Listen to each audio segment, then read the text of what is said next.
Hello बच्चों, आज class 12th physics का एक इम्पॉर्टेंट टॉपिक डिस्कस करेंगे जिसका नाम क्या है बेटा। जिसका नाम है इलेक्ट्रिक फ्लक्स। जिसका नाम क्या है? Electric flux. तो सबसे पहले डिस्कस करेंगे बेटा इलेक्ट्रिक फ्लक्स होता क्या है। इलेक्ट्रिक फ्लक्स क्या है? Electric flux is the measure of, पहले डेफिनेशन देख लेते हैं बेटा, फिर डिटेल में पढ़ेंगे। डेफिनेशन क्या कहती है?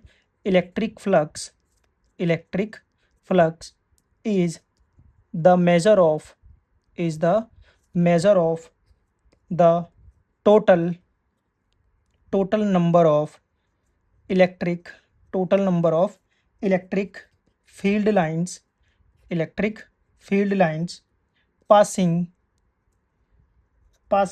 normally passing normally through through a given surface area, given surface area। तो इलेक्ट्रिक फ्लक्स क्या होता है बेटा? Electric flux is the measure of the total number of electric field line passing normally through a given surface area. अब इसको एक example से समझेंगे बेटा। मान लिया एक रेन हो रही है, कहीं पे हैवी रेन है, ठीक है। और इमेजिन करो कि you are standing outside in the rain. Real life example लेते हैं बेटा, इसका रियल लाइफ एग्जांपल, ठीक है। हैवी रेन है, क्या है बेटा? Heavy rain. और you are standing standing outside standing outside in the rain, in the rain, holding holding a rectangular holding a rectangular fishing net. यानी कि आप बरसात में खड़े हैं और आपने क्या होल्ड कर रखा है बेटा? एक फिशिंग नेट होल्ड कर रखा है। तो यहाँ से अगर मैं समझाऊं तो यहाँ पे जो रेन ड्रॉप होंगी ना बेटा, जो हमारी क्या होंगी, रेन ड्रॉप्स होंगी, वो आपका काम करेंगी इलेक्ट्रिक फील्ड लाइंस का। किसका काम करेंगी? इलेक्ट्रिक फील्ड लाइंस का। जो रेन ड्रॉप है वो किसका काम करेंगे? इलेक्ट्रिक फील्ड लाइन का। जो हैवी रेन है बेटा, जो क्या है? Heavy rain. जो हैवी रेन है वो क्या है? आपकी strength of electric field, strength of electric field, strength of electric field.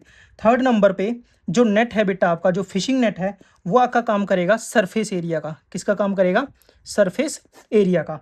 और जो उस नेट से आपकी जो रेन पास हो रही है, यानी जो वाटर पास हो रहा होगा, is passing water is passing through the net, water is passing through the net is called electric flux, is called electric flux. यानी कि आप रेन के मौसम में खड़े हैं और आपने एक रेक्टेंगुलर फिशिंग नेट होल्ड कर रखा है। जो रेन ड्रॉप है बेटा वो आपकी इलेक्ट्रिक फील्ड लाइन है। जो हैवी रेन है वो आपकी स्ट्रेंथ ऑफ इलेक्ट्रिक फील्ड है। जो नेट है वो आपका सरफेस एरिया का काम कर रहा है। अब उस नेट से जो आपकी रेन ड्रॉप्स यानी जो वाटर पास करेगा, that is called electric flux. And electric flux is denoted by this symbol, that is called phi. This is your electric flux. तो यहां से आपको ये पता चला बेटा कि जो इलेक्ट्रिक फ्लक्स होगा ना, जो इलेक्ट्रिक फ्लक्स होगा वो आपका डायरेक्टली प्रोपोर्शनल होगा इलेक्ट्रिक फील्ड के। यानी जितनी ज़्यादा स्ट्रेंथ अच्छी इलेक्ट्रिक फील्ड की होगी उतना ही अच्छा आपका इलेक्ट्रिक फ्लक्स होगा। दूसरा, इलेक्ट्रिक फ्लक्स जो होगा बेटा वो आपका डायरेक्टली प्रोपोर्शनल होगा एरिया, सरफेस एरिया के। यानी जितना ज़्यादा आपका सरफेस एरिया होगा, यानी जितना ज़्यादा आप स्पेस प्रोवाइड करोगे वाटर को फ्लो करने के लिए, उतना ही ज़्यादा आपका क्या होगा बेटा? इलेक्ट्रिक फ्लक्स होगा। तो ये दो बातें एग्जाम के लिए याद रखेंगे कि इलेक्ट्रिक फ्लक्स जो है वो इलेक्ट्रिक फील्ड के डायरेक्टली प्रोपोर्शनल होता है, और सेम वे में इलेक्ट्रिक फ्लक्स सरफेस एरिया का भी क्या होता है बेटा? डायरेक्टली प्रोपोर्शनल होता है। यहाँ हमने एक डायग्राम लिया है बेटा। यहाँ पर ये जो हमारी ये इलेक्ट्रिक फील्ड लाइंस हैं, ये हमारा एरिया वेक्टर है और ये हमारा क्या बन रहा है? एंगल। तो यहाँ जो एरिया है बेटा, क्या है? एरिया, जो हमारा एरिया है वो क्या होगी? एक वेक्टर क्वांटिटी होगी। एरिया क्या है? यहाँ पे एक वेक्टर क्वांटिटी। तो ध्यान रखना बेटा, एग्जाम में पूछ लेता है कि जो एरिया है वो क्या है? Vector quantity. और जो डायरेक्शन होगी बेटा, डायरेक्शन, जो इसकी डायरेक्शन होगी, is always direction is always perpendicular direction is always perpendicular to the surface, to the surface pointing outward, pointing outward. यानी जो ये होगा ये परपेंडिकुलर होगा बेटा। डायरेक्शन जो होगी वो ऑलवेज परपेंडिकुलर होगी to the surface pointing outward. तो यहाँ से अब एक मैथमेटिकल फॉर्मूला हमारा इलेक्ट्रिक फ्लक्स का आ जाएगा बेटा, जो क्या होगा? Electric flux E which is equal to electric field into area, this is our mathematical expression. और यहाँ पर ये क्या हो जाएगा बेटा, phi E which is equal to E A cos theta. और मेक श्योर दैट, सबसे ज़्यादा इंपॉर्टेंट चीज़ दो इस एंगल थीटा के बारे में है बेटा, कि ये जो एंगल आपका थीटा होगा, ये एंगल किस किस के बीच में होगा बेटा, ये angle theta electric field line versus surface, जो एरिया होगा आपका, एरिया वेक्टर के बीच में बनेगा। यानी ये जो एंगल आपका बनेगा, ये इलेक्ट्रिक फील्ड लाइन और एरिया वेक्टर के बीच में बनेगा। तो यहाँ से कुछ स्पेशल केस हैं बेटा, क्या है, स्पेशल केसेस डिस्कस कर लेते हैं, सारे के सारे सीबीएसई पॉइंट ऑफ व्यू से इंपॉर्टेंट है। तो पहला है मैक्सिमम फ्लक्स। क्या है, मैक्सिमम फ्लक्स, यानी आपसे पूछा जाए कि फ्लक्स मैक्सिमम कब होगा बेटा, जब आपका थीटा क्या हो जाएगा, 0 डिग्री। क्या हो जाएगा, 0 डिग्री। इसका मतलब ये हुआ कि जो इलेक्ट्रिक फील्ड लाइन है, जो आपकी इलेक्ट्रिक फील्ड लाइन है, वो क्या हो जाएंगी बेटा, जो आपकी इलेक्ट्रिक फील्ड लाइन है वो क्या हो जाएंगे बेटा, परपेंडिकुलर हो जाएंगी सरफेस के, किसके, सरफेस के। दूसरा, इसका मतलब एक और ये हो सकता है कि जो इलेक्ट्रिक फील्ड लाइन है बेटा आपकी, वो पैरेलल हो जाएंगी। क्या हो जाएंगी, पैरेलल हो जाएंगी, पैरेलल हो जाएंगी एरिया वेक्टर के, किसके, एरिया वेक्टर के। ज़्यादा इंपॉर्टेंट ये है कि इलेक्ट्रिक फ्लक्स मैक्सिमम का होगा बेटा जब थीटा क्या हो जाए, 0। तो इसका मतलब ये हुआ कि जो इलेक्ट्रिक फ्लक्स है बेटा, वो क्या हो जाएगा, ई ए कॉस, कॉस यानी थीटा की वैल्यू 0, तो विच इज इक्वल टू ई ए। ये क्या होगा बेटा, हमारा मैक्सिमम फ्लक्स। नेक्स्ट है बेटा जीरो फ्लक्स। क्या, जीरो फ्लक्स। फ्लक्स जो है आपका, वो जीरो कब होगा बेटा, किस केस में होगा फ्लक्स जीरो, फ्लक्स आपका जीरो हो जाएगा जब थीटा कितना होगा बेटा आपका, 90 डिग्री। जब थीटा 90 होगा तो फ्लक्स क्या हो जाएगा आपका, जीरो हो जाएगा, यानी जीरो फ्लक्स। इसका मतलब क्या हुआ बेटा, जो इलेक्ट्रिक फील्ड लाइन है आपकी, जो इलेक्ट्रिक फील्ड लाइन है, वो क्या हो जाएंगी, पैरेलल हो जाएंगी अलोंग द सरफेस, सरफेस के क्या हो जाएंगी बेटा, पैरेलल हो जाएंगी। कब, किस केस में, जब थीटा क्या होगा, 90 डिग्री।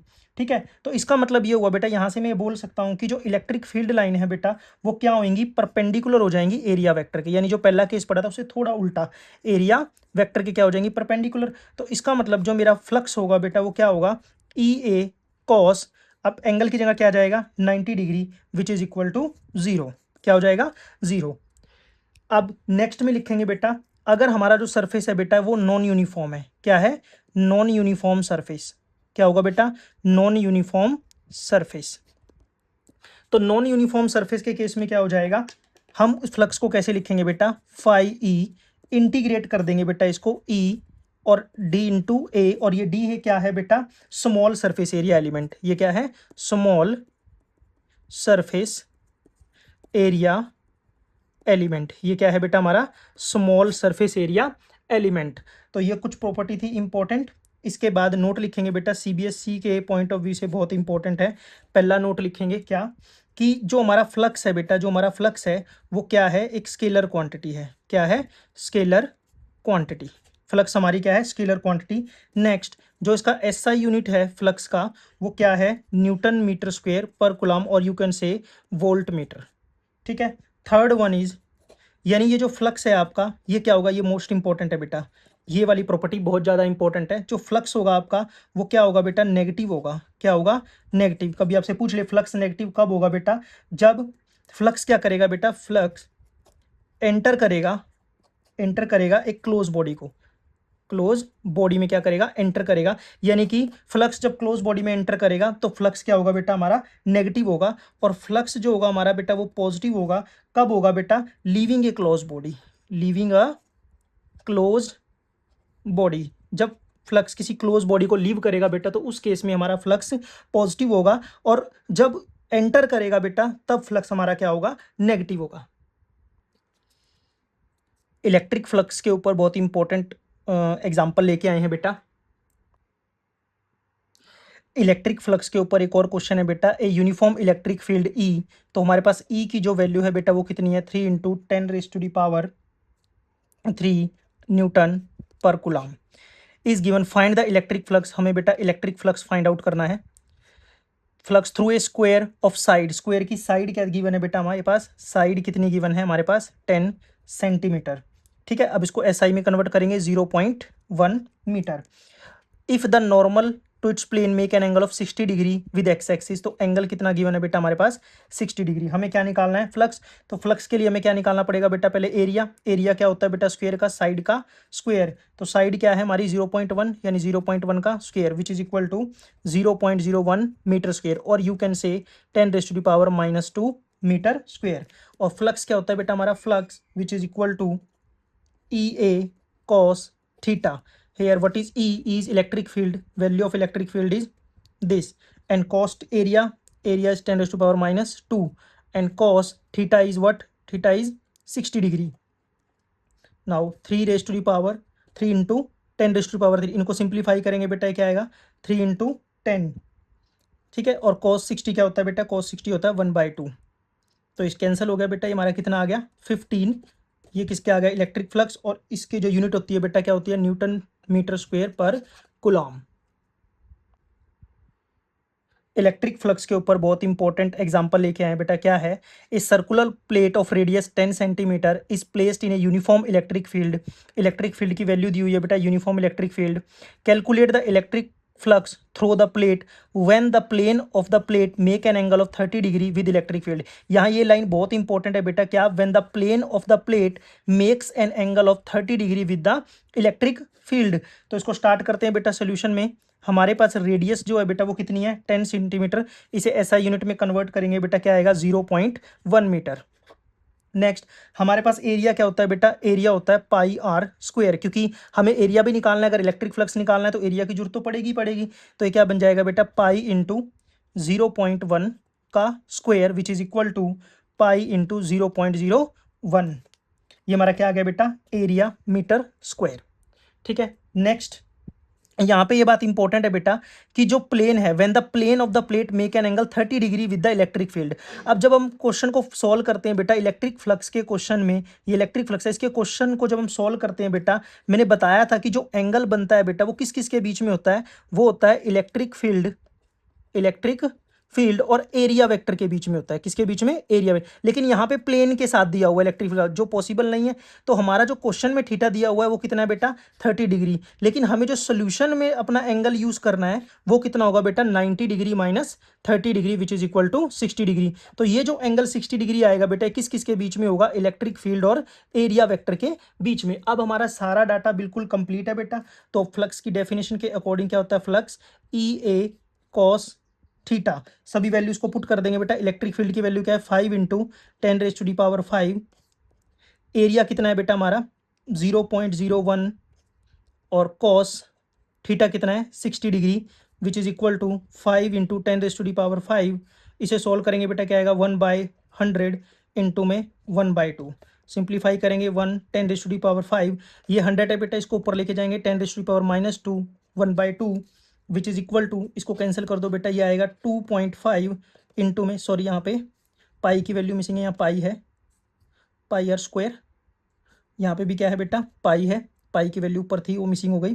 तो ये क्या आ गया 10⁻³ इंटू पाई। अब यहाँ पे पाई की वैल्यू पुट करेंगे तो हमारा आंसर आ जाएगा बेटा, जो कि क्या आएगा 7854 अप्रोक्सीमेटली आएगा न्यूटन मीटर स्क्वायर पर कूलम। तो यहाँ पे कहीं देख लो, यहाँ भी पाई की वैल्यू मिसिंग है बेटा, क्योंकि ऊपर से पाई चलता रहा, तो यहाँ भी क्या आएगा पाई आएगा। तो ये हमारा फाइनल आंसर आ जाएगा, जो किसकी वैल्यू होगी बेटा हमारी फ्लक्स की।